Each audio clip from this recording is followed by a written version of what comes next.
Game time on the air. Final night before it starts for real. Warriors and Lakers in San Jose. JaVale McGee, a stretch five? Whoa! He only had one career three. Before that was in the regular season a bunch of years ago. Kyle Kuzma was starting unit with 19. Durant and LeBron sat this one out. More from Lakers Warriors later in the show. East Lansing, Blake Griffin. While he is not trying to make Smitty's top plays below the rim, Blake had 29 and tearing down the rim here, Smitty. Sorry. Yeah, it's good to see Blake active and healthy. Love to see him attacking the rim. Houston and Memphis Rockets backcourt in action on Friday. Not fair what Chris Paul is doing. Not Chris fair. Paul from the hash mark. Look at him. Rockets, their offense clicking after all the threes they made a couple days ago. Hornets and Mavs, Luka Doncic, 18 points, 4 threes, 4 assists, 1 turnover in 29 minutes. We'll talk Rookie of the Year conversation later on. The Jimmy Butler situation doesn't appear to be the Timberwolves' only problem. Giannis Antetokounmpo looks to be in midseason form. 32 points, 10 assists, 12 rebounds in 25 minutes. Bucks put up 148 on the Timberwolves. Giannis spinning and winning his way. And they look like they are heading into the regular season just right. Mike Budenholzer's got them going. Not the same for Minnesota. On the final night of the preseason, the biggest story is about a guy who didn't play and wasn't even in the same city as his team. Welcome to a 60-minute edition of Game Time. I'm Jared Greenberg. Still to come, in-depth highlights from all 11 of Friday's games. Plus, Steve Smith gets us ready for the new year with his 5 takeaways from the preseason. We start, though, with the Timberwolves. 6 months removed from Jimmy Butler willing Minnesota to the playoffs, ending the league's longest active playoff drought 2 days after a wild practice session that quickly turned into an urban legend. And maybe most importantly, 5 days from the start of the season, Jimmy Butler wasn't with the Timberwolves for Friday's game, and reports are swirling that trade talks between Minnesota and Miami have stalled after Heat President Pat Riley directed some strong words, to put it kindly, towards Tom Thibodeau. NBA.com's Steve Aschburner has been covering the Butler-Wolves drama. On Friday, he was in Milwaukee speaking to coaches and players after shoot-around. Ash, welcome to the program. Let's start with this. What do you believe to be most likely between now and Wednesday's season opener for Minnesota? Butler gets traded, Butler suits up and plays for the Wolves Wednesday in San Antonio, or nothing changes and everything remains in a state of flux? Well, there could have been another option you could have thrown at me, which would be Butler gets suspended by the Timberwolves. I mean, that's a possibility, too. I guess I'm going to go out on a limb and say Jimmy Butler suits up because he doesn't want to miss any game paychecks, and there's no indication that they're close to anything with any other team. So I think that things could get curiouser and curiouser, and Jimmy could find himself playing with a bunch of guys that either he doesn't approve of or they don't approve of him, or you have to take everybody's pulse on an hourly basis around that club to find out, who's got stink eye for another guy. Well, that's exactly where I want to go next. You mentioned Glenn Taylor, the team's owner. It's 2018, so of course, every time you breathe, there is a new layer to the story that gets reported. We've heard about Glenn Taylor's reported role in trade talks. I'm curious what you have been hearing, who is making and taking trade calls, and how ultimately does all of this impact Tom Thibodeau's job security, if there is more to it than you said, than a mandate just simply to make the playoffs? Well, I mean, let's be pragmatic. Counting this year, Thibodeau is owed $24 million. And, even for a guy who's a double billionaire, that's real money. Glenn Taylor does not want to eat that kind of money and pay another guy to coach in the process. So you can say his job security is not great. I don't think that a lot of people have been fair with Thibodeau. And I talked about what he was brought in to do and what people signed off on, right up until, a month or so ago when this started to blow up. So, speculation about his job security, I don't know. It might be real or not. I mean, Glenn Taylor has made some pretty shaky decisions in the past. So to say, well, he's going to get impatient with Thibodeau here and hold him accountable. I know there are a lot of people that don't like Tom because he's tough for us to deal with in the media, and they feel that his systems are not 2018 modern for the NBA. I I still think that he's a terrific coach, and he cares first and foremost about his team winning games. And if players have a problem with that, then it may say as much about them as it does about their coach. Ash, you've covered Kevin Garnett throughout his career. You've written a lot about the big ticket. I want to read this quote that he gave to The Athletic today, written by John Krasinski.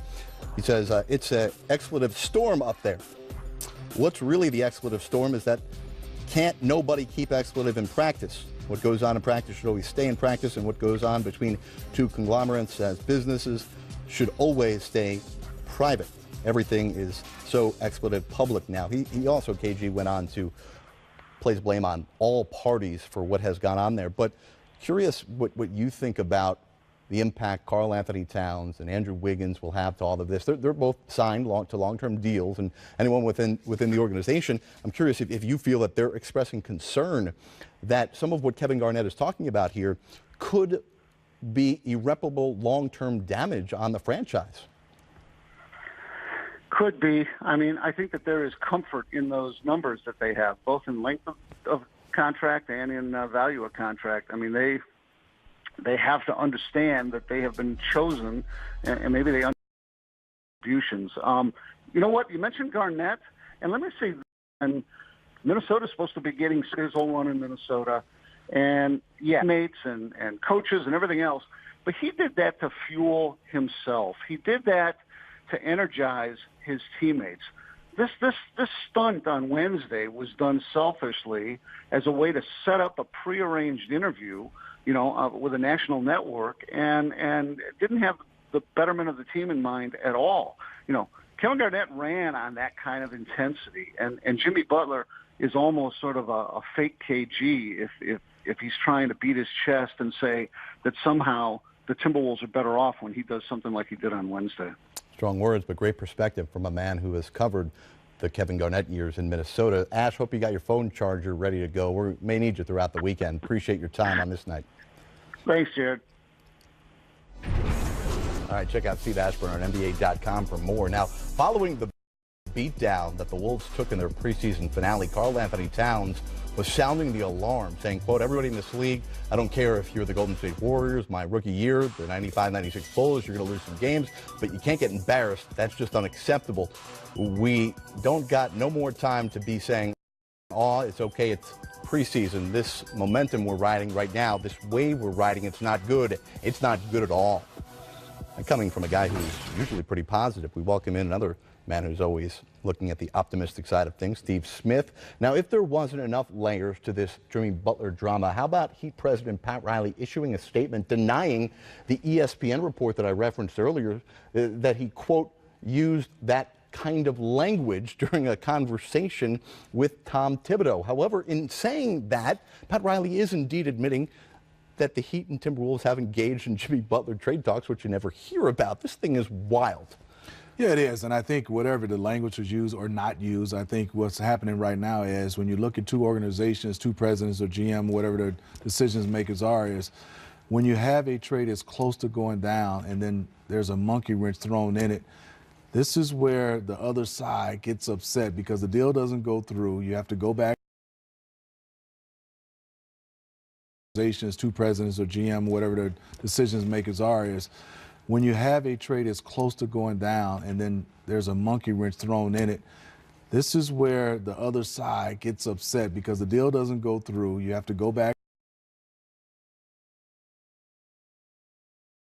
and your players here, and obviously a business, but you had something set in stone that doesn't go through, it becomes upsetting. And I think they have to go back to the drawing board. And this is where I think on the Timberwolves side, they don't really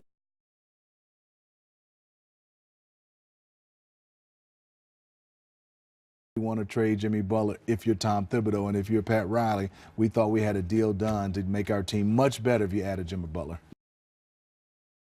Minnesota last year, 15 games above 500 when Jimmy Butler played, 3 games under 500 when he didn't play. Much more on the Jimmy Butler drama to come, with opening week tipping off just 4 days away. Several teams facing major injury concerns. How about Russell Westbrook here? It's unknown if he'll be ready to play Tuesday night against the Warriors. Westbrook still not cleared for full contact following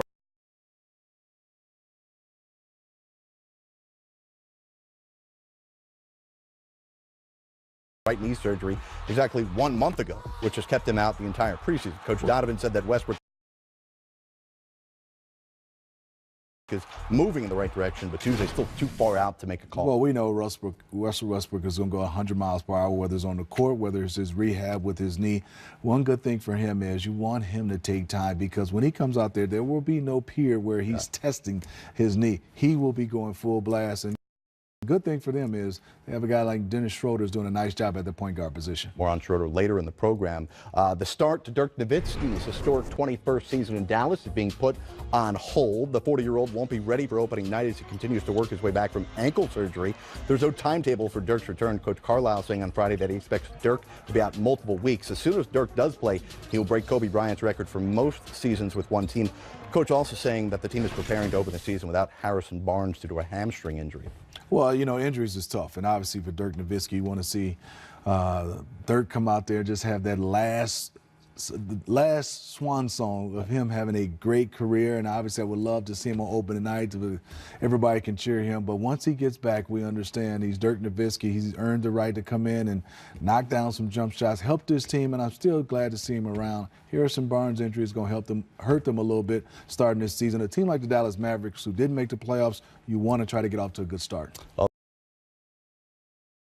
The Spurs continue to take body blows. Derek White, the latest to get bit by the Spurs' contagious injury bug.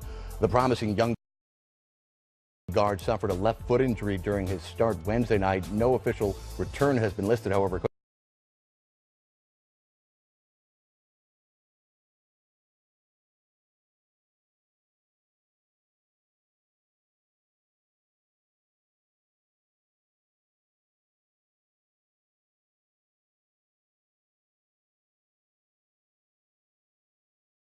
Popovich told reporters that White could miss 2 to 4 weeks. White was the Spurs' leading scorer during Summer League, and he helped the Austin Spurs win the 2018 G League Championship. White got the start for DeJounte Murray, who's out for the year after tearing his ACL. Look at this injury list. Unknown if Rudy Gay will be ready for next week.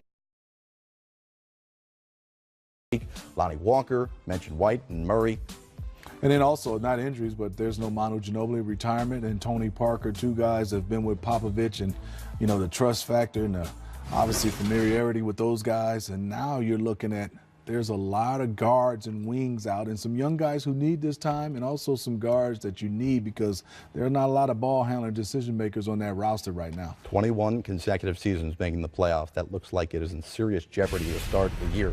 Opening week right around the corner, and of course NBA TV will get you set before and after each night here on NBA TV. You'll want to tune over to TNT on Tuesday and Thursday for a pair of doubleheaders during opening week. It all gets started Tuesday. Boston and Philly in what many believe will be an Eastern Conference Finals preview. Then you'll see the Warriors hang their third banner in 4 years as Durant, Curry, Clay, and Draymond, as well as the entire Warriors squad, welcome the Thunder. Still to come, the results of Smitty's 3-week project.